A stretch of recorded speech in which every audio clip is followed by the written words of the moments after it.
Welcome all to another episode of Immortal Minds. And this week we've got a lot of really cool talking points to go over. Another week in the Valorant closed beta, and I feel like things are starting to shape up. How I'm hanging there. Your mic cut out though, Dan. did it really cut out? That's a ripper. I'm Is pretty it? sure you're How are we asking doing? how I'm doing. It's okay. You asked Yeah, how I'm doing. So I'm yeah. doing It's good. all the same, isn't it? I'm doing good. I actually spent the entire weekend in the range, getting the aim up to speed. I think the range is pretty valuable in this game, and I said that several times to you privately. Um, I think a lot can be learned from the range as far as like shooting patterns and how the guns work, more so than I feel like aimbots actually, which is surprising because I thought aimbots was pretty solid at doing that in CS. Yeah. That's an interesting talking point. Actually, it's not even in the outline. Just talking about how we can kind of help sort of improve some of those mechanics because we have very limited tools, but as you said, they are pretty good. How you doing, Mike? Just hitting the range, playing Valorant every day, not changing my settings anymore. So Yeah, I need to know, Sean. Do you have the same problem that Mike and I do? I think we're sick in our heads. We we change my sensitivities, all sorts. I have been sick in the head as far as crosshair changing, but as Uh, far as sensitivity, no. What I did do this weekend though was I changed my boomer sense of 400 DPI to zoomer 800 DPI. So I feel like I'm on a level playing field right now with the zoomers with the 800 DPI. Feels very responsive. Feels like I get all of those pixels on my mouse pad. It's easy now. Game is easy. wow. Just Can't kidding. wait till you get to 1600 like me, Sean. It's step by step, man. It's pretty cool up here. Step by All step. right.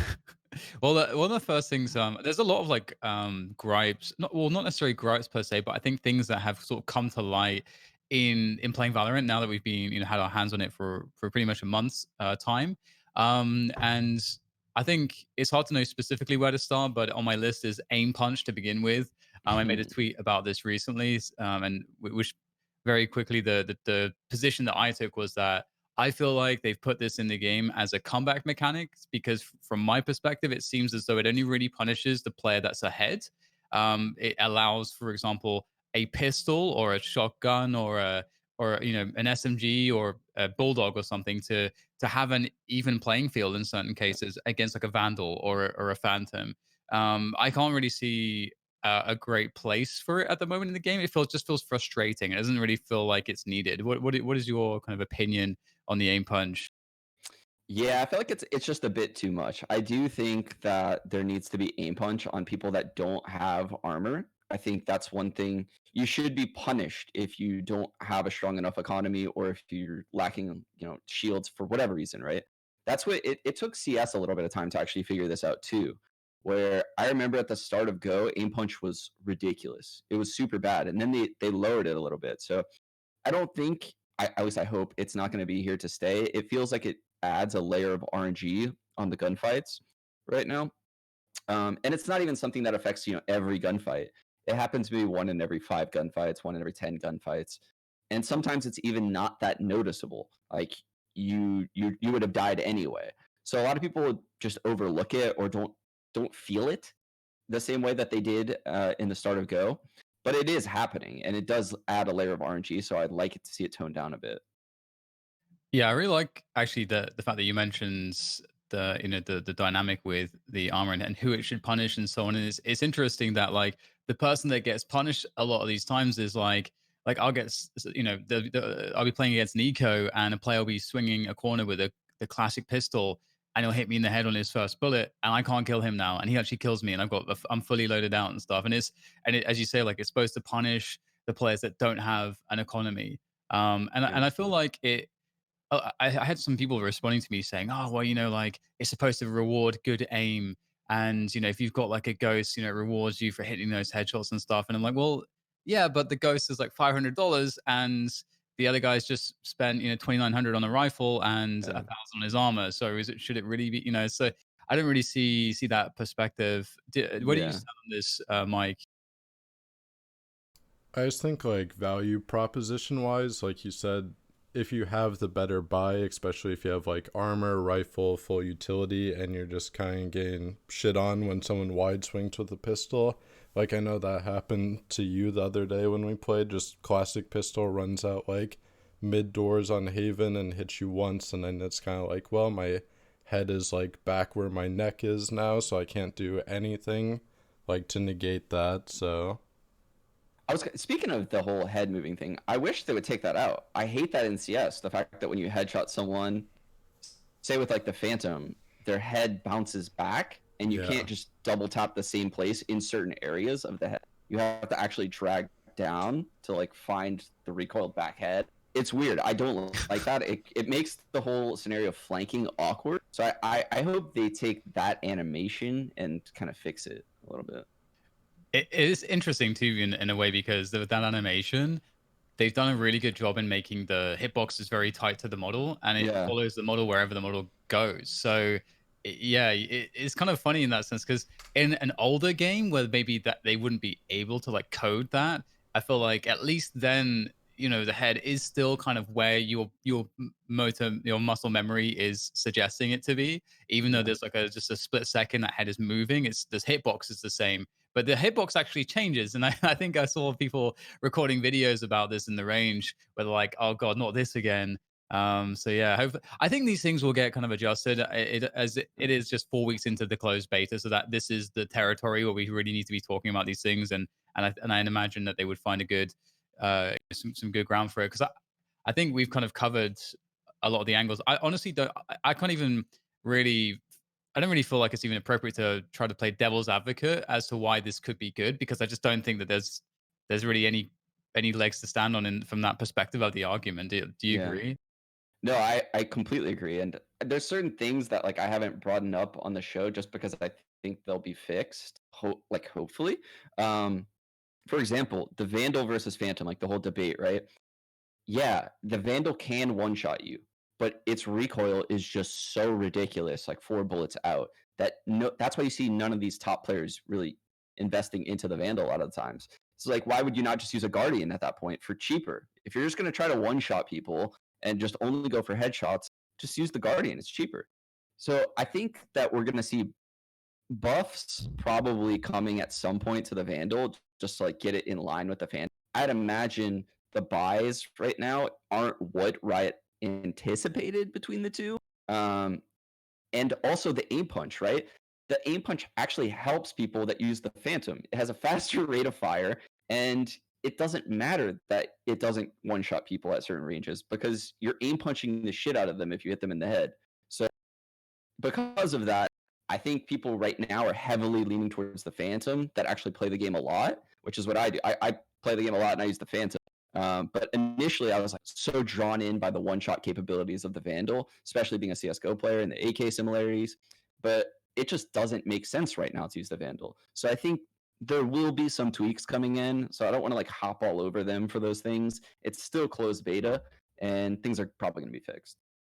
It's actually funny because you remind me of like earlier days, like a couple weeks ago or something like that, where everyone's like, hang on, all the devs when they're playing their matches are they're only using the Phantom. There must be a reason, if you hadn't worked it out yet, because you just didn't have the time with the game like the devs had. And so it's funny that obviously this is actually an interesting aspect to this game in particular when we're talking about these things that might impact competitive integrity or whatever. The devs are pretty good players in of their own right, and they know how the game works and how it plays, and they've all been using the Phantom, so they must be pretty aware of this. But obviously, I would imagine the only reason why maybe they wouldn't change anything is to see if players en masse can create some kind of solution, and that's generally what tends to happen. Is that if a solution can be found, throw loads of nerds at the problem, and eventually the nerds will come up with a solution. And if there isn't one, then they'll just complain and you'll fix it, and that'll be how it works.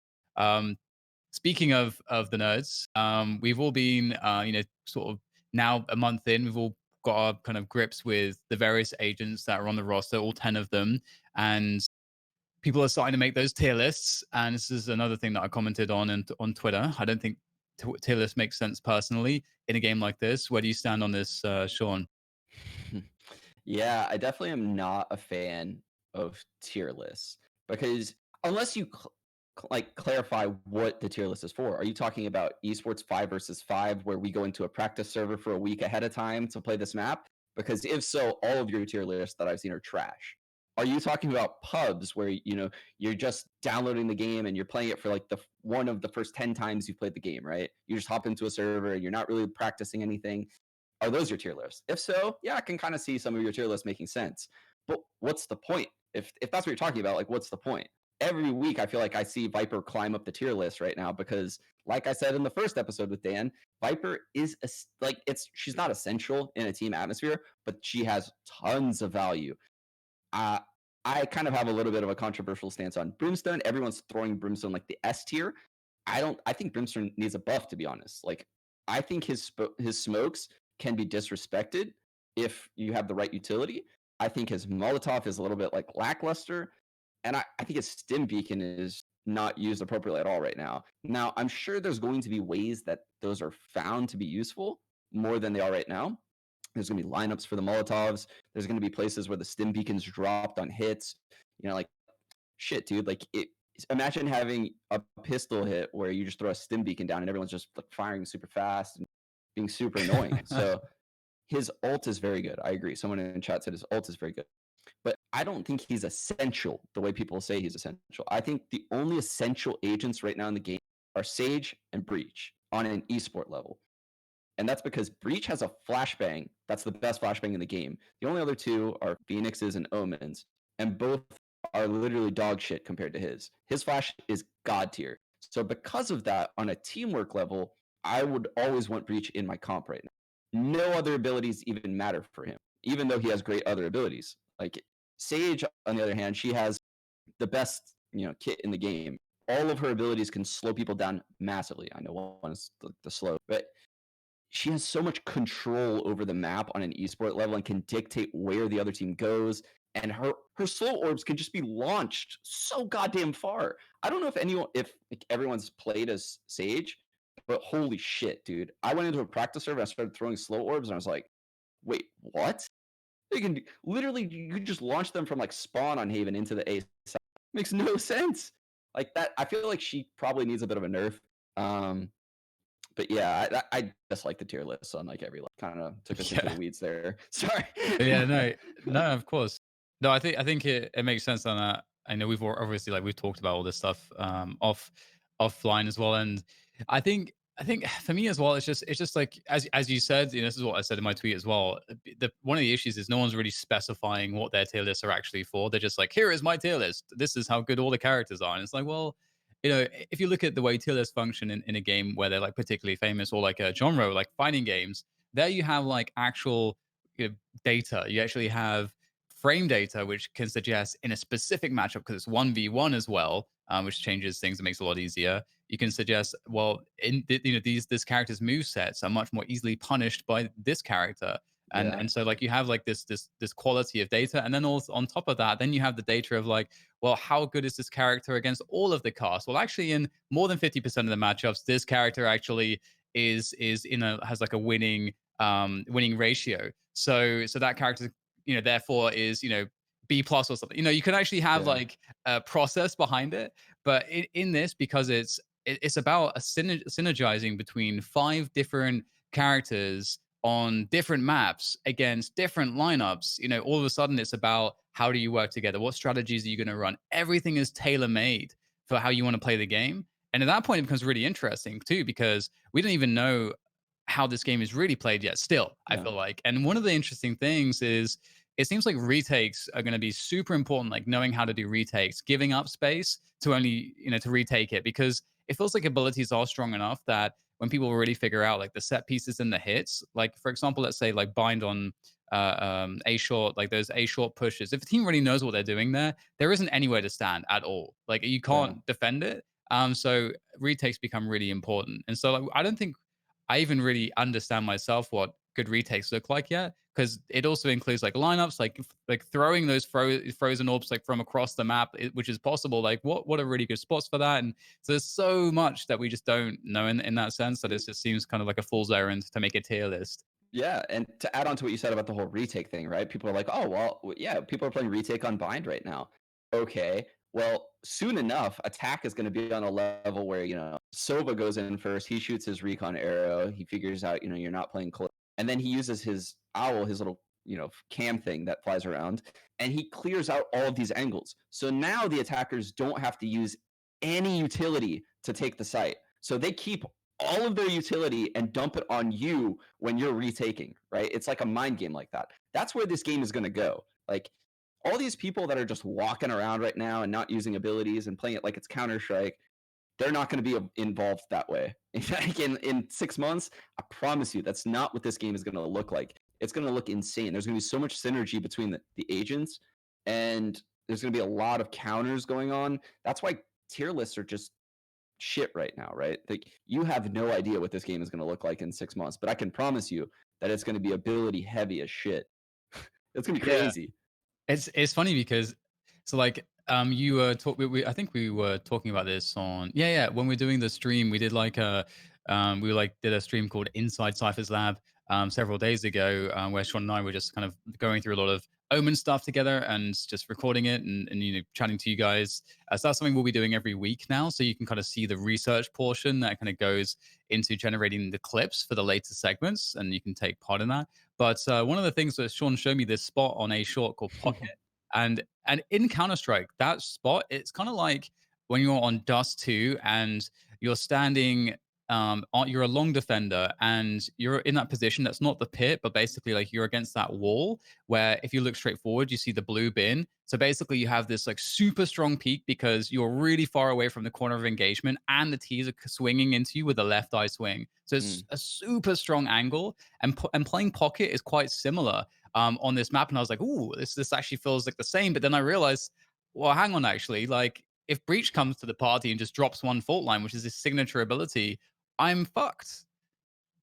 Yeah. There's nothing I can do. So there's no amazing position because everything can be got to basically. Yeah. Like if the other team expects it, and so then it's really becoming this game of chess actually, which is really interesting. Whereby the abilities matter first, and then the everything else comes afterwards. And right now it's the CS first, and then the abilities afterwards. But that will change. So Yeah, so super interesting. to add to what you said, you're like, you'd be fucked, right? Unless you had the right agent in that spot. What if you were Jet, right? What if you saw the fault line coming towards you and you threw a smoke and then you just dashed out like immediately, and then you were playing retake? So you feigned pressure as playing aggressive, but you have a backup plan if the abilities come, right? That's where the game is going to go. The game is going to go in that direction, right? Where certain agents have to play in certain positions because they would be flushed out if they were playing. Like, if a Phoenix was there, yeah, he'd be totally fucked. Like, he'd be screwed, right? He wouldn't stand any chance unless he like threw his molly and the other team ran through it. But he'd probably just get blind because a breach was about to come around the corner. So, Yeah. yeah, it'd be crazy to like play that with certain agents. And you just mentioned some value about a character or an agent Jet that we have. That's a value that's so far undiscovered or sort of tested ground in a sense, but definitely utility that should have in the future that people are not currently considering. But speaking of, you mentioned Sage in your tier list. We had patched characters. We had Sage and Raze get patched.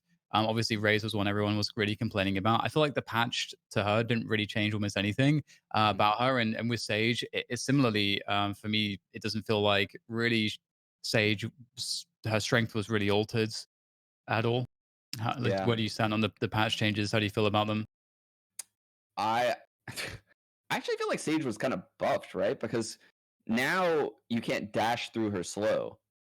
Like, I understand the whole wall thing can be knifed now, but that's such like an off weird scenario. Like, why would you even risk pulling out your knife around a wall? Like, most times I wouldn't really do it unless I'm like going to do it like once or twice to bait some guy to peek me or something, or if I know for an absolute fact I'm safe. But if I know for an absolute fact I'm safe and I knife the wall, then the other team on the other side of the wall on an esport level will know that there's more than one person there and demand to rotate. So like, it on an esport level, it's actually a buff what just happened to Sage. Like, Raze, I think she needed the nerf. Everyone agrees with that, right? Um, I don't know. Like, I really don't know where I stand on Raze right now, right? Because some of the tournaments we played in, and a lot of the times that I play in the 10 mans, they banned Raze, so I never really got to fully see what Raze was capable of.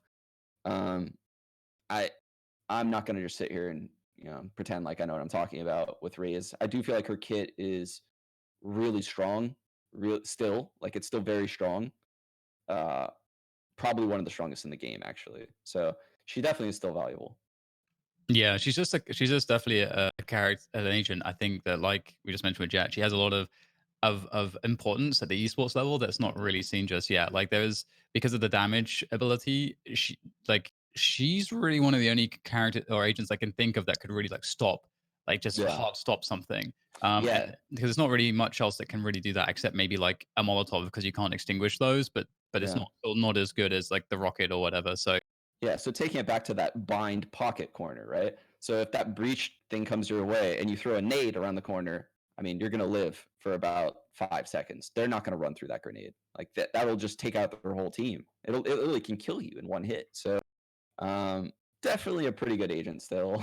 yeah, Definitely has value on an esport level. Remains to be yeah. seen though, like how much in my like I don't know. I'm not sure.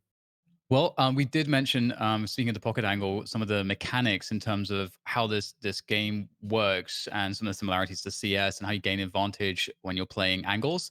So we have a clip here that's it's something that we took from the stream where we were demonstrating the how if you play very close to the angle of engagement, you're Yeah. at a significant disadvantage. This is similar to CS, whereby in CS you actually have the right eye, left eye as well as this. Yeah. But in this game, we're showing obviously like the cameras are centered, so here we're just seeing the distance advantage. Yeah, this is something that like I witnessed a lot when I'm playing, so I wanted to show you guys on a server like an example. So I had you just stand in mid and just show you how much of your body I could see when I'm far away from the wall compared to you being close to the wall, right?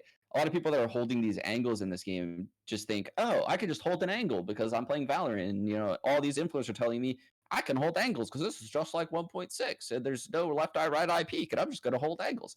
That's not how this works. That's not how this works. Don't listen to them.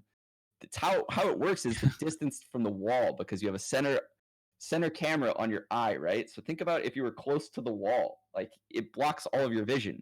You want to be far away from the wall. That's why split is sided towards the defense right now in these public servers because all of the initial engagements for the attackers have the problem of them being close to the wall where the defense is far away from the wall. So every engagement that you take is a bad engagement unless you use abilities, which is why I keep saying people that are bagging on split don't know how this is going to be played yet because you have to flush out those angles and get into more favorable angles. And it'll happen soon enough. It'll definitely start happening Yeah. where people stop taking these unfavorable fights.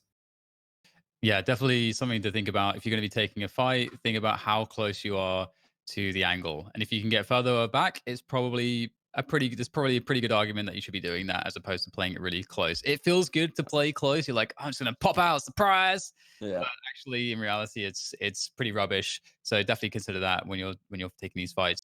Another piece of news that we had this week was that competitive is on the way, which I think a lot of people are very excited about. And I know that whenever I've solo queued, I get sometimes games whereby I'm playing with people that have just launched the game for the first time, and I know that my MMR definitely isn't, shouldn't be down there. So it's kind of confusing. So I'm looking forward to competitive, and they've actually detailed specifically. If you go search, Riot Games Valorant competitive, you'll find an article where they actually show specifically what goes into your ranking as you play the games, how to get rated, and also it details that unlike CS, where we don't really know specifically what goes into the matchmaking, they actually tell you basically everything. So even if you lose, they said, okay, well, these are the things we'll consider to, if you lose games, which will affect your rank.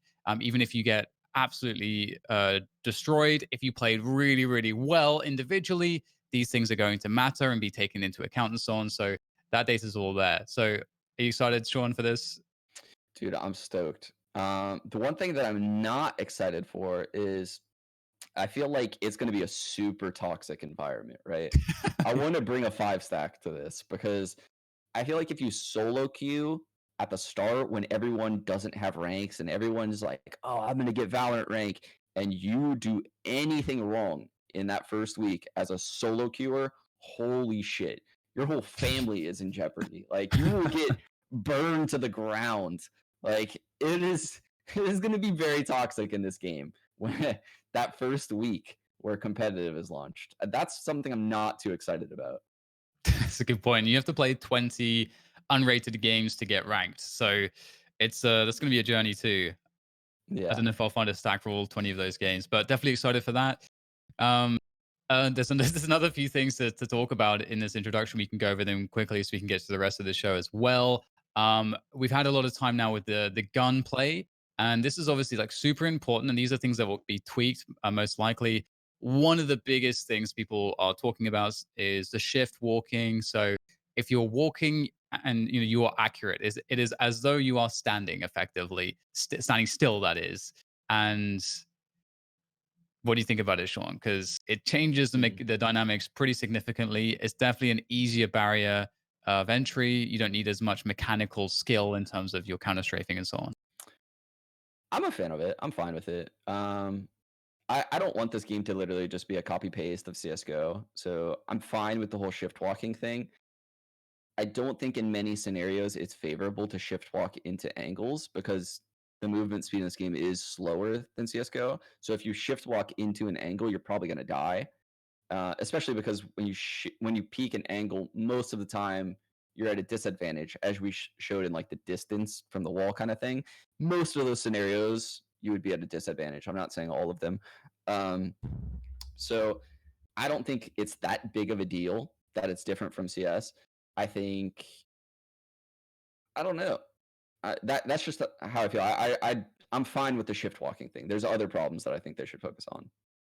I think there's definitely like a knowledge component to something like this, where like in Counter Strike, you know how to adjust your crosshair placement based on the scenario, based on the weapon that you have, the weapon they may have, the distances, the do they need the element of surprise? Are they clutching right now? Are they more likely to be walking? Do they want to throw utility, give their position away? Okay, no, they're probably walking. So like you have all this information as to like what makes sense in terms of what to expect your opponent to do, so you can adjust. I think that shift walking will be similar in this game. I've got a feeling that people will kind of gradually over time understand, okay, they're more likely to be shift walking here. And if I don't want to get caught out by that, then this is how I would play this particular angle where it's quite likely maybe I do a jiggle, maybe I do pauses, maybe there's like a specific methodology to kind of counter that so that it kind of weakens it and you can take advantage of it. So I think there is an element of knee jerk to it, I think, Yeah. because it is quite different and does feel quite easy, but I think it can be exploited once we become better players. That's what I'm kind of hoping, at least. Yeah. Mike's the one that found it. So Mike, what do you think about it? Yeah.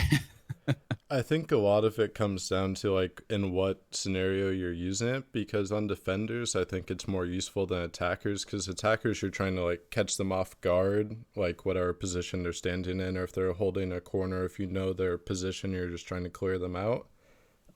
Defenders though, it's kind of like you can be in a random spot, make no sound cue when you do it, and you're fully accurate. It's just a matter of you're kind of weighing up, okay, so I don't have any accuracy reset time when I'm shift walking because you're fully accurate the entire time. So then it's coming down to just like your reaction speed. I'd be interested to see if someone like actually did a test where it's like, here's the total time it takes for you to be like accurate from a normal peak, and then compared it. Because I think the counter too is just like when you're shift walking, you're still adjusting your crosshair more while you're moving the entire time. Like you have to take that into account. Also, you have to take into account, imagine if they took it away, what that would do to the game right now. Yeah. So right now, the sound is absurd, right? I don't know if you guys have ever flanked like hookah on defense to like short A. You know, like you obviously can't take the telly the reverse side, so you have to flank through the long way. If you run that, they definitely hear you coming. Like 100% people will turn around and hear you coming.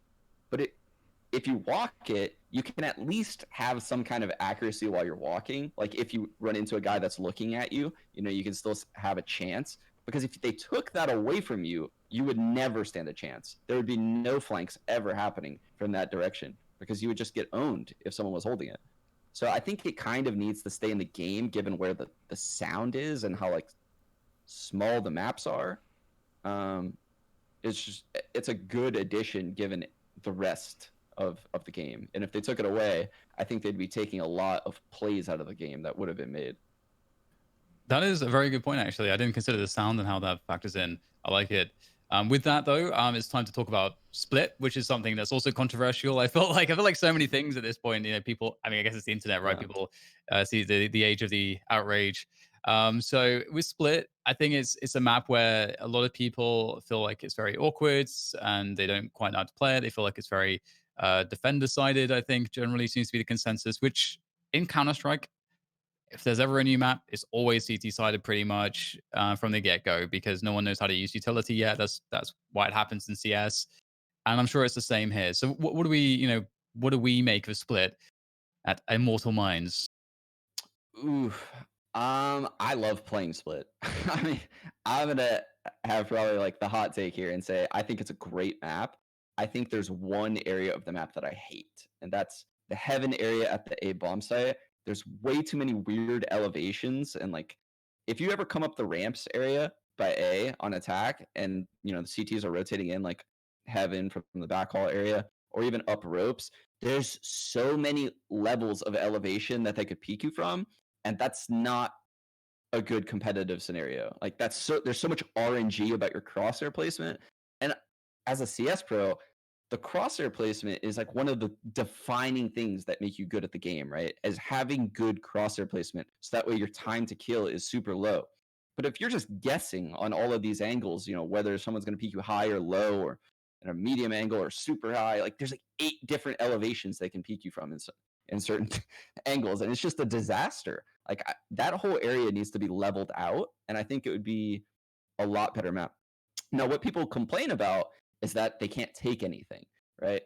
And that's just because they lack creativity and they lack the ways to take mid control and move around the map. And I think that the devs are trying to show the community how they want them to play, which is why they moved that orb from mid to B.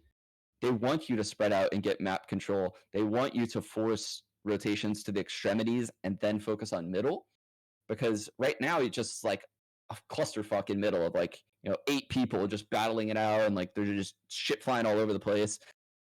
You have to spread out. Like you have to run a default, right? It would be like on Dust 2 if like all 5 players on your team on CS just like dropped fast pass every round and just rushed to middle every round, and then the CTs were just like fighting in mid from cat and picking mid doors, and it's a disaster right now. Like when you watch people play, all you have to do is just smoke the top connector, smoke the backhaul, throw a couple good Molotovs, and there's literally nowhere for the defense to play. But it's like people don't want to have that solution. They don't want to have to use their abilities. They want to just be able to take areas like in Counter-Strike. And that's not how this game is going to be played. Like it's not poor map design how mid is playing out. It's poor use of your abilities, because you can take mid. And once you have mid, you're so close to A and B. You're so fucking close. So, and you're It's called accurate. it's called split for a reason. Yeah, you're so accurate on those ropes if you go A. You're dead accurate actually. So, I don't I don't know. I think the map isn't as defense sided as people are complaining and say it is. And I Yeah. think over time it's going to change. I don't know exactly like where it's going to end up, but I like how it plays. So I'm a There's fan. a lot of things that people just don't sort of like that. That should be kind of basic as well that people should be thinking about, but they're not. Like for example, like one of the things that I think that this map really showed was how strong Cypher can be, because you can have you can basically plays no one on the site and just have a cipher camera and some tripwires and maybe the cage as well, and you can just have it in information slow people down. And so people, like when you see another team doing this whenever they're playing a cipher's abilities are pretty much to have information defensively so you can cheat players around and to have a stronger mid defense or to have more players on A and so on and so forth. So you have to then be thinking, well, if that's what Cypher's playing for, then I should just I should play a default and pressure those traps away. I should find that camera. I should really annoy the Cypher. Don't take any like super committed fights necessarily, but like really push it to as far as you can. And the issue is that teams will tend to just like try to spend too much to do this sometimes when only one person is actually needed to do this. And once you do that, you prevent the other team from playing like no one on the B side. They have to at least play one person, or at least maybe even in some cases two players if you want to have a bit of additional pressure with somebody else. And you can also be pressuring A with two players during this, or and also potentially have someone pressuring mid. So like what like there is a world where the defaults are extremely strong on this map, especially because the B bomb site is the you're basically in T spawn, then you have B main, then you're on the Yeah. site, and that's actually really scary. And like Sean was saying as well, like with A heaven, it's obviously like kind of a weird area on the map, but you can kind of take A heaven pretty effectively with abilities, and you can Yeah. just sit on that. And then what do the defenders do? It's like very awkward at that point because they can't really rotate people onto the A site. But you as the attackers don't even necessarily have to take the A site. You've Yeah. just created complete chaos in the rotations. So I'm just gonna literally throw out a random comp that I literally just thought up on the fly when you were talking. So Okay. imagine this: a sage and a breach working the B site, and the sage slows the back left and slows the back site peak, and then puts up a wall to block heaven. People do this all the time, the wall to block heaven. And then the breach, uses his abilities to clear out the close left. What that means is no one can peek you, right? Your two people just posted there, and you can literally fake B or mess around at B, right? At very least, force two people to play B site because no one can peek you, and you can basically force them to use their abilities, right? That's the goal of this, is to bleed their abilities out of them. Meanwhile, you have a Viper working the A site, and they could put up that curtain that blocks off both the ramp and heaven. And also, you could smoke off A main. So, what does that do? That denies all information at the A site. That then forces them to play two people at the A site because then they have to account for two choke points instead of one. Then you have two people working middle, right? And then, like, at that point, taking mid is easy as hell. Like, I don't need to give you guys like any more ideas, right? You have two more people to take mid. Pick your two characters. Brimstone, use your smokes to take mid. Omen, use your smokes to take mid. Like, holy shit, there's so little creativity in the game right now. It's actually insane. Like, why are people not doing this kind of stuff? They're not synergizing their abilities at all. And I understand, like, it's not happening in pubs, right? Where a lot of these people are playing, but in these esports events, it's like people aren't even trying sometimes when I watch them. I can't even believe it. Like, one of the best people that I watch, and I'll say it again, I think I said it last week, is Mendo. Mendo is so good at using his abilities. He's going to be here to stay in this game. Like, I can promise you, he's going to be here to stay. That guy's going to like win titles in Valorant. I So completely agree. Yeah, he's very proactive. yeah, once he gets the CS fundamentals down and like understands rotations and movement around the map and economy and like this and that, dude, the game is his because his intuitive plays with abilities are unmatched when it comes to the streams I watch. So hats off to him. He's good. Yeah, I completely agree about Mendo. He's a class act. And yeah, it's funny because like what you were talking about there is like that one scenario you mentioned. You can have that as a default, and it's like you can just mix up the pacing, and then behind it, whether the intention is a mid split or an A full push or a B full push, like they can never necessarily know. So then you put the onus on the defenders to have to play aggressively somewhere to call a bluff or to like shut down something, to take mids that they have retake, like the ability to split you on on their retake, something like that. So at that point, it gets very interesting. So I can't wait until we get to that point because I think it is a good map. If we start Yeah. seeing all that stuff, it's going to be a really interesting map to watch. And Yeah. speaking of stuff that's been very interesting to watch this past week, it's probably if you guys have caught Sean's stream, he's been living that Omen life. And so we're going to move on to taking agency with Omen now, and let's just do a quick general overview. Do we think Omen's a really good character? Does he have a place in esports tier lists, or is he more of a pub stomper? Like where do we see him fitting in? Hmm. See, when I first started using Omen, I was like, oh my God, this character has so much use on an esport level. But I think I'm a little unsure. I like his global smokes. I think they're fucking insane. That's why I initially was drawn to him, is his smokes. But the more I play as Omen, the more I realize his smokes shouldn't be respected as much as they are, and they won't be soon. They won't be as respected as they are now. They're hollow smokes that you can easily go through. It's just people haven't figured out, like how to go through them. And his tricks with teleporting are very, very loud. And his flash is kind of shitty. Like, honestly, it's definitely the worst flash in the game. So he can be solved. With that said, he has tons of value right now because no one has solved any of those things in this game, right? But like I think right now he is an excellent character. Will he, if he doesn't get any buffs, like 6 months down the road, will he be good? Probably not. Honestly, like probably not. But for now, he's sick as hell. Yeah, he definitely has a lot of value right now for sure. There's like so many dukes that you can do and plays on the fly that it feels like it feels like I'm always in a spot with Omen. Like, it doesn't matter what's happening, retakes, beginning of the rounds, mid rounds, tag defense, like whatever it is. Feels like there's always something I can do with Omen. That's either going to be helping my team, or it's going to be driving action forwards, or allows me to react to whatever's going on. So that's one of the things that I've really enjoyed with him, at least in terms of like the matchmaking and stuff, or the unrated that we've been playing. Um, One of the things that I want to go through quickly before we go into some of the clips of some of the plays and things that you've been working on is his ultimate. Mm. His ultimate seems to be his weakest feature. Yeah.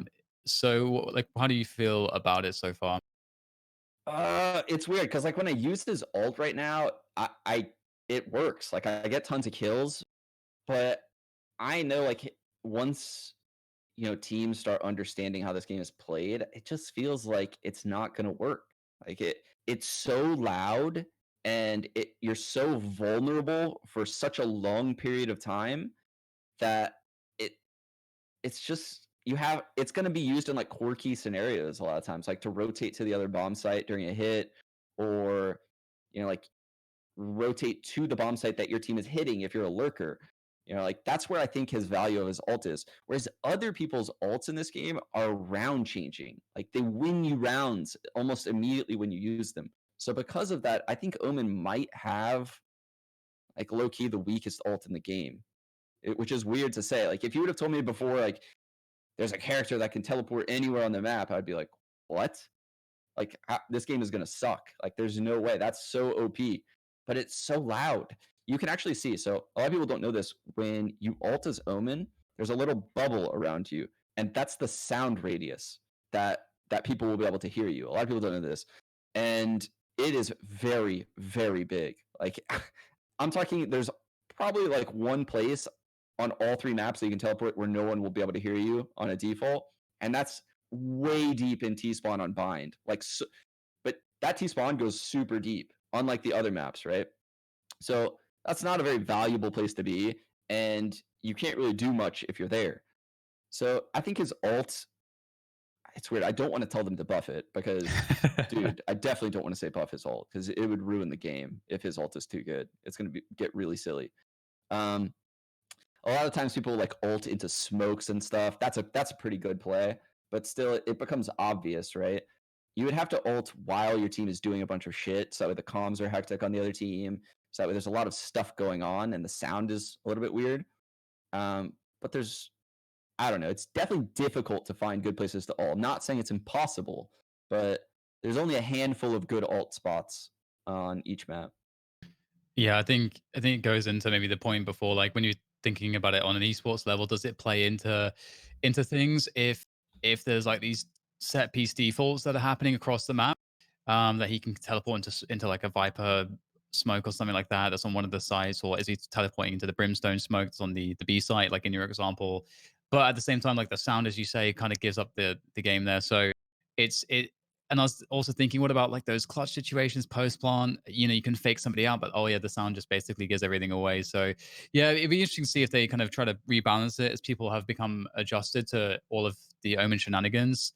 Because it does seem like it's getting weaker pretty quickly. But at least he is a character, an agent with loads of other utility, which we're going to go through now. So the first couple things is the paranoia setups, and we don't, I think, really see too many people doing these. One of the key things about his flash, his paranoia ability, is that it will go through walls. So on the B side of Split here, we can see there's like a little This was lineup sick. there, This was and actually sick. you can catch the person peeking. So if you want to make an aggressive play, you can actually blind the guy that's holding that angle, that gap angle, after the barrier drops. So that could be a really good thing to throw in if you've got a Phoenix who's running an ult in, and you also, or whatever it might be, you can protect your teammate from that gap peek.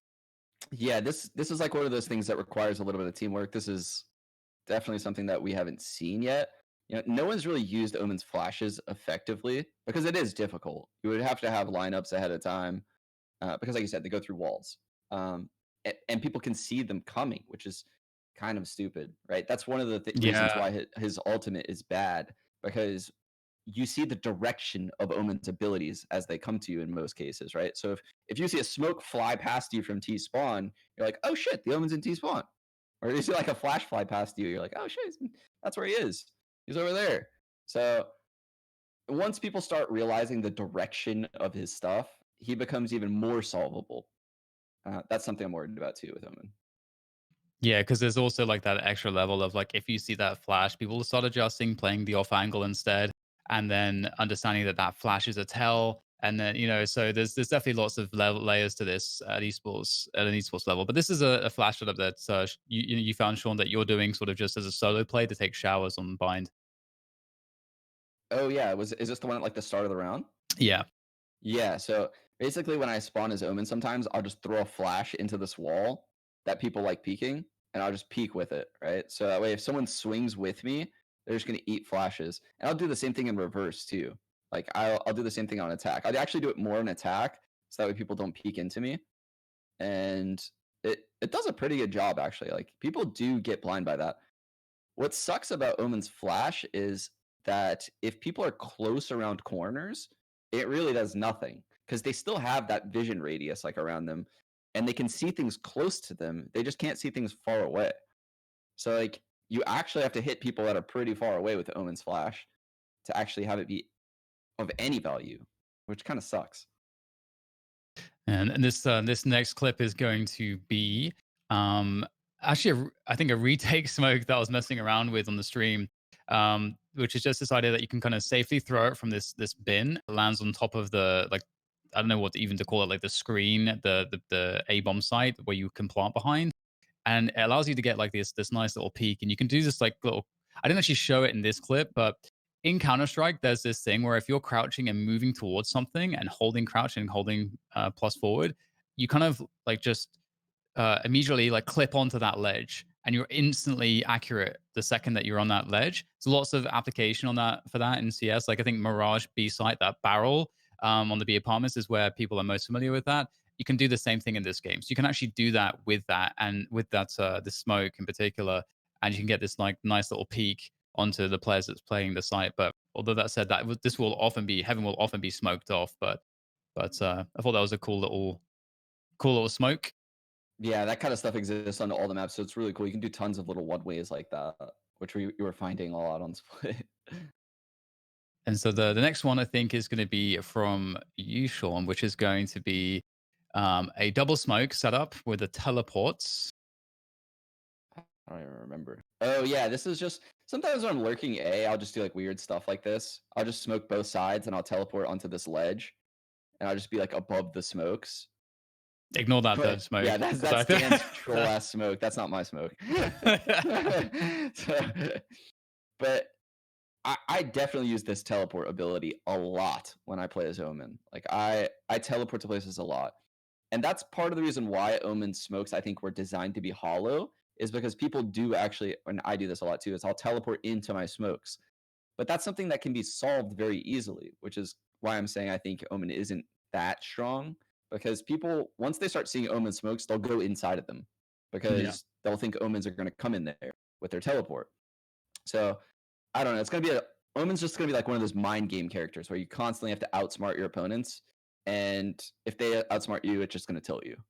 So it's gonna happen a lot.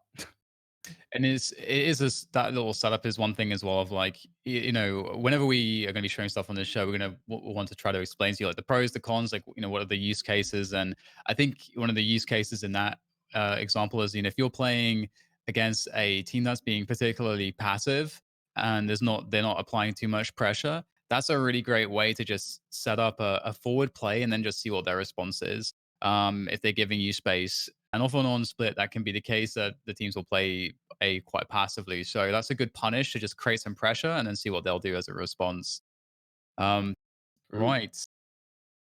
So the next one is this is like a series of things that Sean was showing about how to sort of pressure a the A bomb side here on Haven, and I believe this also is good if you have an assist with a Cypher camera. Oh yeah, so I was doing this on stream a couple days ago with a teammate. I basically told my Cypher to put his camera up in the tree, and if he spotted the guy playing aggressive long, I would just cross and ignore him. So the guy playing aggressive long would be like, okay, no one's cross, and I would tell you cross, right? Now, when people get good at this game, they can hear that. They'll be able to hear and understand what's going on. They'll be like, okay, some guy can come out short. But right now, I can get away with this because it's like no one really understands what the hell is going on in this game. Like, so this is one of those things where, yes, right now this is strong with Omen. In time, it won't be, but it's really cool too. You could also fake it if you wanted to. Like, if you see a guy long on the Cypher cam, you could teleport in the same spot. You don't need to cross, because a lot of people don't know this, but the sound of teleporting actually is where you teleported from, not where you're teleporting to. So it doesn't give away where you're going to, it gives away where you're coming from. So just something to keep in mind. And one thing is all that I saw Sean messing with. I'm not sure we have the clips here, but is having like throwing an omen smoke and then throwing a really high one, and then sort of basically teleporting into the high one Yes. as it kind of drops. So it's kind of like this sleight of hand type thing. Dude, you're literally giving away my go-to trick, Dan. This is my go-to trick. Yeah. So yeah, lots of funky stuff. So this will be more stuff from Sean, just showing basically like how you can kind of progress up C long, and also we're going to see some sort of tricks you can use on the defensive side as well. So just teleporting across there and into the cubby as well. Yeah, you could teleport across, and then you can teleport again into the cubby. You literally you only have 2 tellies, so you can only get that far. But you can basically switch up your angles dynamically throughout the round, right? You can peek on the left, you can tell you to the right, peek on the right, tell you to the middle of like you can keep doing that kind of stuff and basically just fuck with whoever's playing the C site. And you can find spots like this at pretty much every location on every map, right? You can switch up your spots quite easily with Telly. Now you are vulnerable, and like I said, the sound is there, so people will understand this. So that's one I do a lot too. Is I'll fight from the right side of top C, and then I'll tell it onto the box. That's something people never expect. Like literally, they never will come to the right looking up. Like that just won't happen. So it's pretty sick. And the other thing too here about Omen is that like with all these tricks, like Sean was saying, pretty much every site is going to offer up some kind of like plays like this. And so that lends Omen to be this agent that's kind of like, imagine at an esports level in CSGO where you see like one of the strengths of having an AWPer is that when you're dealing with an AWPer, you have to treat the angles differently as if you were against a rifler. So at an esports level, you'll see the best teams rotating their AWPers around unpredictably, so that the other team can never really quite adjust or have the correct plays against what they're up against. And Omen's, I think, kind of similar in that sense, that he can take all of these off angles, he can take all these forward positions all across the map. So that's something to experiment with, being this kind of rotating player. That idea is very good with Omen, I think. So to give you guys an idea of how loud that local telly is, I tested on the A ramp on Haven on defense. When you spawn the blue barriers up, I teleported across to the box. You can hear that from the attacker's spawn, like outside of the lobby, not like in the spawn, but like outside the lobby where the Cypher camera was, like in the tree. You can hear that telly from there. So it's very, very loud. Like you can hear this from super far away. So people will catch on. I'm not saying it's like an OP ability. It's not. I think it's at the right place. It just definitely requires a lot of thought how you're going to use those tellies, because you only have 2, and you have to use them to probably like outplay your opponents in most scenarios. And with that said, the next clip is going to be on splits on B Heaven, and we're just going to see basically a nice little. This is just like one of those just juke movements. Yeah. I peeked from top con. I missed my shot, so I tellied to the other side. Like I do this kind of shit all the time. Like I miss my up shot, and I just telly to the other side. That is so awesome. that guy just threw that flash, so his audio line is probably going off, so his sound's all fucked up. So he probably literally had no idea what was going on. That's so epic, actually. Oh, I love Yeah. that. And lastly, we've got. Oh yeah. Okay. So this last one is about kind of an ultimate setup that you were using on binds with Oh. over recon dart. Yeah, so I basically told my Sova to shoot a dart outside of the telly, and you can telly into the teleporters. Teleport exit. Yeah, Yeah. Jesus Christ. You can teleport into the teleporter exit. So I can basically see everyone with his dart, and then I know where they all are as I come out of the teleport. Now this is super loud. Like they definitely know, like anyone with a brain would know that the Omen ulted into the teleporter, right? Because it's very, very loud, even though you don't hear the teleporter noise. Um, but it's still really funny. Like you can do a lot of troll shit like that. And maybe if the server's like playing from showers or something, he can swing at the same time. Yeah, that's what I So was telling him to do. I don't think was he it was was he there. doing it? No, he No. wasn't there. Course not. Right, I think that's about does it for all of the Omen clips from today. So we didn't have anyone sending us any server clips. We got one thing on Twitter, but unfortunately, although it was a sick ace, there was not a single server ability used in the ace. And it was over like a minute long. So unfortunately, I think we kind of need abilities that accent, the identity of the character and the creativity of the agent, that to really make it in as we kind of show all these different plays you can make with the abilities. So if you guys have any plays this coming week, make sure to record them in whatever manner you can and send them across to us on Twitter with the hashtag Immortal Minds. Tag both Sean Hashtag and Immortal I in, Minds. Hashtag Immortal Minds. Hashtag Immortal Minds. and we'll feature it on the next show. If you want to send us, if something crazy happens, you're playing Sober, and you want to send it in, we'll still accept the Sober clips because I think we're a bit sad we didn't get any for this week, but that's okay. The show will grow, and we'll start getting, I'm sure, flooded with stuff. But I think degenerates for clips. Like it we're is. literally feeding clips, guys. Just send us anything. Anything. I was just kidding. Okay. Sean's getting, I think it's a good time to close down the show. Thanks everyone for joining us for episode 3 of Immortal Minds. This is a good time to announce who will be featuring on the next show. Sean, who we doing? I think we decided on Phoenix, right? We did decide on Phoenix, I think, as well. Yeah, I actually wasn't 100% sure, so I wanted to hear what you had to say on that one. But yeah, Phoenix. Dan said that he refused to do anyone that didn't have his exact voice, his accent. So that's what he said, not me. That's his words. So. All right, guys. Thanks so much for joining us for episode 3. We will see you for the next one next week, same time, same place, Monday, 10 a.m. Pacific time. Cheers.